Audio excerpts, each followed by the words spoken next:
అందరికీ నమస్తే అండి. Welcome back to my channel. ఈరోజు వీడియోలో ఆయిల్ షుగరు లేకుండా హెల్దీ గులాబ్ జామ్ చూపిస్తున్నానండి. టేస్ట్ చాలా చాలా బాగుంటుంది. అంతేకాదు ఎవరైనా తినొచ్చు అనమాట. ఎన్ని తిన్నా కూడా ఇది హెల్త్కి ఏం కాదు, చాలా మంచిది కూడా అని మళ్ళీ చేసుకొని తింటారనమాట. ఈజీగా హెల్దీగా గులాబ్ జామ్ ఎలా ప్రిపేర్ చేసుకోవాలో వీడియోని పూర్తిగా చూసి ఛానల్ని సబ్స్క్రైబ్ చేసుకోండి. ఈ వీడియో నచ్చితే లైక్ చేయండి. Healthy tasty gulab jam prepare చేసుకోవడానికి పెద్ద సైజ్ స్వీట్ పొటాటోస్ని తీసుకున్నాను. పెద్ద సైజ్ స్వీట్ పొటాటో తీసుకొని దాన్ని శుభ్రంగా క్లీన్ చేసుకున్న తర్వాత ఇలా పెద్ద పీసుల్లా కట్ చేసుకోవాలి. ఇక్కడ నేను పెద్ద సైజు ఒకటే పొటాటో తీసుకున్నానండి. దాన్ని ఇలా పెద్ద సైజు ముక్కల్లా కట్ చేసుకోవాలి.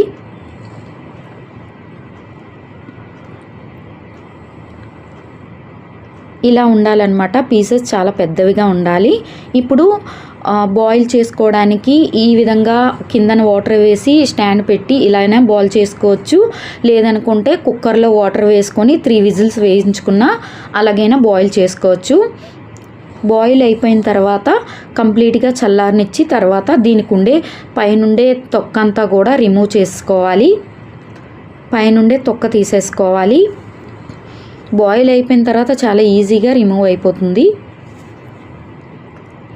ఈ స్వీట్ పొటాటో గులాబ్ జామ్ చాలా చాలా బాగుంటుందండి. ఈ వీడియోపై మీ అభిప్రాయాలని నాతో కామెంట్ బాక్స్లో షేర్ చేసుకోండి. ఈ వీడియో నచ్చితే లైక్ చేసి ఛానల్ని సబ్స్క్రైబ్ చేసుకోండి. ఈ పీల్ తీసుకున్న తర్వాత వీటన్నిటిని కూడా బౌల్లోకి కానీ లేదా ప్లేట్లోకి కానీ ట్రాన్స్ఫర్ చేసుకొని ఇలా మెత్తగా స్మాష్ చేసుకోవాలి. మెత్తగా చేసేసుకోవాలి. ఎక్కడ పీసుల్లా లేకుండా మెత్తగా చేసేసుకోవాలి. చేత్తో నిలిపితే నలిగిపోతుంది అనమాట. అలా మెత్తగా చేసేసుకోవాలి. ఇలా మెత్తగా చేసుకున్న తర్వాత ఇప్పుడు ఇందులోకి 1 కప్పు వరకు మిల్క్ పౌడర్ యాడ్ చేసుకోవాలి. అంటే గ్రామ్స్లో అయితే 100 గ్రామ్స్ అండి. నెక్స్ట్ ఇందులోకి 1 టేబుల్ స్పూన్ దాకా బేకింగ్ పౌడర్ యాడ్ చేసుకోవాలి. తర్వాత 1 టేబుల్ స్పూన్ దాకా హోమ్ మేడ్ బటర్ యాడ్ చేసుకొని అంతా బాగా మిక్స్ చేసుకోవాలి. ఇదంతా బాగా మిక్స్ చేసుకోవాలి. బాగా మిక్స్ చేసుకున్న తర్వాత పిండి మరీ ముద్దలా అంటే మరీ గట్టిగా ఉండకూడదు, అలాగని మరీ మెత్తగా సాఫ్ట్గా ఉండకూడదు అనమాట. కొంచెం ఈ విధంగా ముద్దలా అయ్యేలా కలిపేసుకొని పక్కన పెట్టుకోవాలి. నెక్స్ట్ ఇప్పుడు చేతులకు కొంచెం నెయ్యి అప్లై చేసుకొని చిన్న పార్టీషన్ తీసుకొని రౌండ్గా ఒత్తేసుకోవాలి. రౌండ్గా బాల్స్లో ఒత్తేసుకోవడమే చాలా ఈజీ అండి. ఇంకా నార్మల్ గులాబ్ జాములు అయితే విరిగిపోతాయనే భయం ఉంటుంది.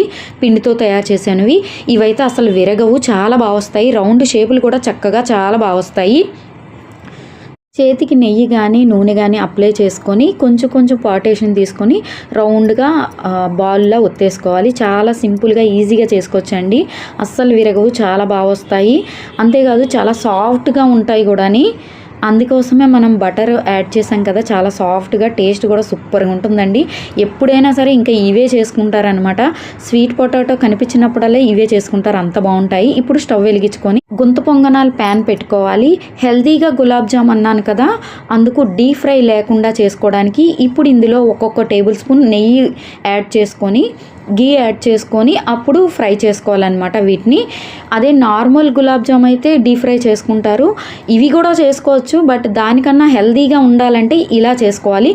అంతేకాదండి, ఈ నేతిలో వేగినవి చాలా కమ్మగా ఉంటాయి. తినే కొద్ది ఇంకా తినాలనిపిస్తుంది. అంత సాఫ్ట్గా చాలా బాగా వస్తాయి. ఇప్పుడు ఒక్కొక్కటిగా వేసుకొని ఫ్రై చేసుకోవాలి. ఒక సైడ్ వేగిన తర్వాత స్పూన్తో నెమ్మదిగా తిప్పుకుంటూ ఇంకొక సైడ్ కూడా ఫ్రై చేసుకోవాలి. ఇలా స్లోగా తిప్పారంటే ఉన్న సైడ్ కూడా ఫ్రై అవుతాయి అన్నమాట.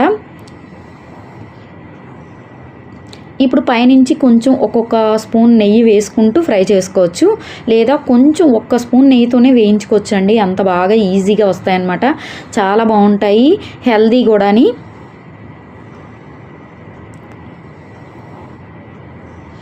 అలాగే చాలా ఫాస్ట్గా ఫ్రై అయిపోతుంటాయండి ఇవి. ఎక్కువ టైం కూడా తీసుకోదు, చాలా ఈజీగా ఫాస్ట్గా అయిపోతుంటాయి. చాలా స్లోగా వీటిని టర్న్ చేసుకుని తిప్పుకోవాలి. ఇప్పుడు ఫ్రై అయిన వాటిని ఒక ప్లేట్లోకి సపరేట్గా తీసేసుకోవాలి. ఇలా అన్నీ తీసుకున్న తర్వాత మళ్ళీ నెయ్యి ఒక్కొక్క స్పూన్ నెయ్యి వేసుకుంటూ మిగతా వాటిని కూడా ఫ్రై చేసేసుకోవడమే. వేసిన 2 నిమిషాలకల్లా చక్కగా ఫ్రై అయిపోతాయండి. నాకు ఎక్కువ టైం కూడా పట్టలేదనమాట. చాలా ఫాస్ట్‌గానే అయిపోయాయి.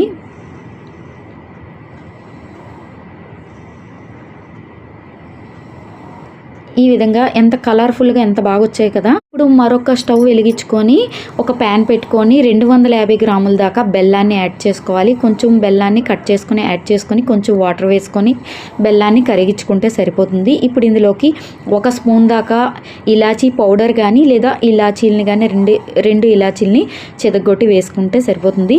బెల్లం అలా కరిగితే సరిపోతుంది. బెల్లం మరీ పాకం రానవసరం లేదు.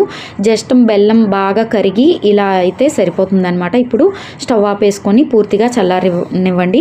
కంప్లీట్గా చల్లారిన తర్వాత మనం ముందుగా ఫ్రై చేసి పక్కన పెట్టుకున్న గులాబ్ జామ్ ఉన్నాయి కదా, వాటిని ఇందులో వేసేసుకోవడమే. ఈ ప్రాసెస్ మాత్రం పాకం బాగా చల్లారాలి. బెల్లం పాకం కంప్లీట్గా చల్లారిన తర్వాత వేసి ఒక్క 10 నిమిషాలు ఉంచారంటే ఈ గులాబ్ జామ్ అనేది రెడీ అయిపోతుంది. ఎంతో కమ్మగా టేస్టీగా చాలా చాలా బాగుంటుందండి.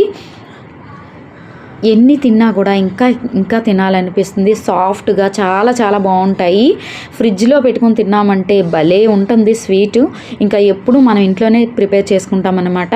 చాలా సాఫ్ట్గా చాలా తక్కువ ఇంగ్రీడియంట్స్తో హెల్తీగా టేస్టీగా ఈ గులాబ్ జామున్ అయితే ప్రిపేర్ చేసుకోవచ్చండి. హెల్తీ టేస్టీ గులాబ్ జామ్ అయితే రెడీ అయిపోయింది. ఈ వీడియోపై మీ అభిప్రాయాల్ని కామెంట్ బాక్స్లో నాతో షేర్ చేసుకోండి. ఈ వీడియో నచ్చితే లైక్ చేసి ఛానల్ని